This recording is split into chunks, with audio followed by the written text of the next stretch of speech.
Lead changes 17 times. This game was tied. It was definitely a back and forth affair. And towards the end there, when you just think that the Pacers are kind of moving away. Brunson kind of jumped the gun, Zeke, by taking that long three. Yeah, and in that situation, had you taken a timeout, you give a guy like Brunson a little time to rest, right? Because, you know, defensively, the game's going back and forth, right? You're exerting a lot of energy. You got one timeout left.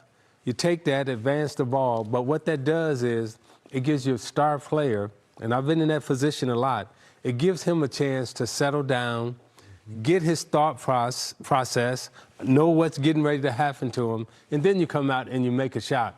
And what people don't understand, like in these type of tense situations, right, defense is played at a very hectic pace, right? It's like, but then on the offensive side, you slow down, right? So it's bop, bop, rhythm bop, and bop. flow, rhythm yeah. and flow. And so when you've made a good defensive stop, pressure situation like this, it's important that the coach understands that, hey, let me calm my main guy down, because on the defensive side, he's like this. Now you advance the ball, you give him a little water, he gets set, or some Vita Coco, right? You know, and then you're ready, right? Then you're ready to go. And now he comes out, and we know Brunson is like a shot maker, like big-time shot maker. And what that does is now if you're defending a guy like Brunson, he goes to the bench. You as a defender, you like, what are they getting ready to run? How many screens I got to chase off of? And don't foul. So as a defender, you nervous, because now the psychological game to set in. I got the defender over there worried. I got the ball. I know my plays. I know the options off my plays, but the defender is over there guessing. That's what a timeout does. Okay.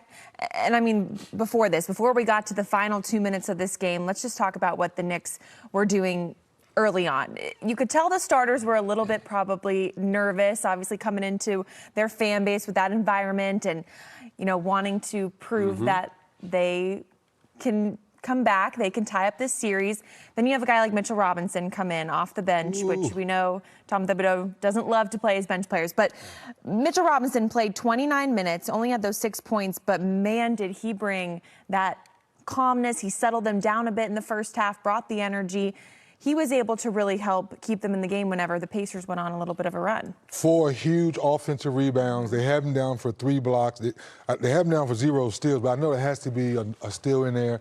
I wish on the stat sheet, and Zeke, you know this being a coach, coaches love the deflections. I know he had to have at least 10 or 15 deflections throughout this ball game, because you keep the ball alive, you give your team extra possession, and it gives you energy. And Brunson's on the bench a lot of times when he was getting those offensive rebounds to keep the team going. So you got to give a lot of love to Money Mitch tonight. And I thought what he did in that first quarter, as we referenced and we talked about, it was going to be difficult to win the trust back of the fan base. And New York came out and they wasn't shooting the ball well. Now, how do you win that fan base back? Through hustle, energy, and effort. And so that positive energy that he brought in, right, it wasn't about him scoring. It was about him, okay, I'm trying hard, I'm giving my all. The fans saw that, they bought in, and now you get a shot or two. Now you make a couple of shots. But, you know, I thought he changed the energy of the first half, which made it a close first half.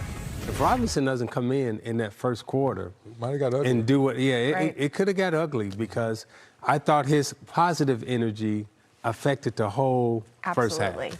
And Karl Anthony Towns didn't come back into the game until under that basically 3-minute mark of the fourth quarter. Did you agree with that move to keep Mitchell Robinson in, keep Cat off?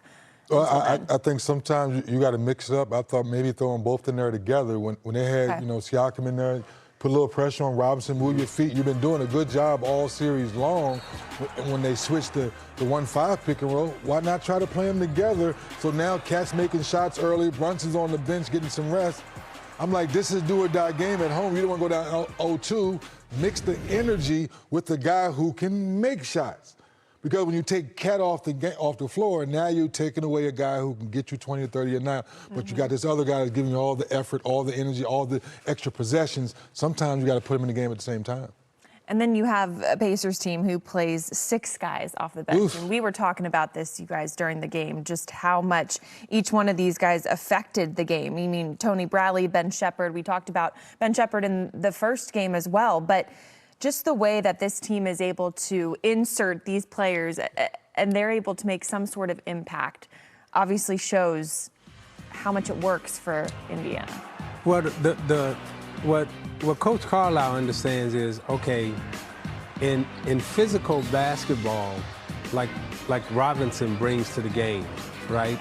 It's not about the skill of the player, but it's about the weight that player has. Mm-hmm. So now, not only is he matching skill versus skill, but then Carlisle said, I need to match body type versus body type.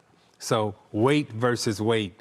Now we can neutralize Robinson on the board, who has 20, 30 pounds on Siakam, who may be trying to block him out. But somebody else, he's got weight, he's got energy, and then he's got fouls to give. Mm-hmm. Mm-hmm. So neither one of them are great offensive players, right? So it's like, okay, it's neutral, right? My guy ain't gonna score, your guy ain't gonna score. Now we just gonna we're gonna fight for the rebound, we're gonna hit each other, so forth and so on. Mm-hmm. But now it's 4-on-4. But now what we've done is we've neutralized Robinson and made him have to battle and fight with somebody of his size and of his weight, and now it becomes a 4-on-4 contest instead of a 5-on-5. And let's talk about Pascal Siakam, the star of the show. Just from the beginning, he brought everything and more. 39 points for him when Tyrese Haliburton had 0. He was 1 for 7 in the first half. I mean, this Pacers team, we talk about the bench, but any one of those starting 5 guys can be the one that goes off that night. And tonight it was Pascal Siakam. It's fun because when you see a guy like that, it was so much question when he got, traded there and should he get that extension. But what he's brought to the team these last couple of years is the energy we're talking about and being able to score multiple levels. The three-point shot's gotten better, scoring off the dribble, and then understanding that he can play off Haliburton because 2 show poor communication and you stopping and popping. So now you're saying to yourself, how do we get the ball to him more often? He sees the mismatch, love you, Jalen, but that's a mouse in the house. Knicks not communicating well again, the pump fake, get to the free throw line and hear a tweet. That started the game, and it gave Haliburton a chance to kind of feel the game out. Now, once again, good ball movement, player movement, you find the sweet spot. Knicks not communicating well. Like I said a few seconds ago, his three-point shot has gotten drastically better since he's come into the NBA. And that's why he's had a great night tonight, because the Knicks did not step up. So, Ashley and Zeke, when you look at this shot chart, this is what we like to show people.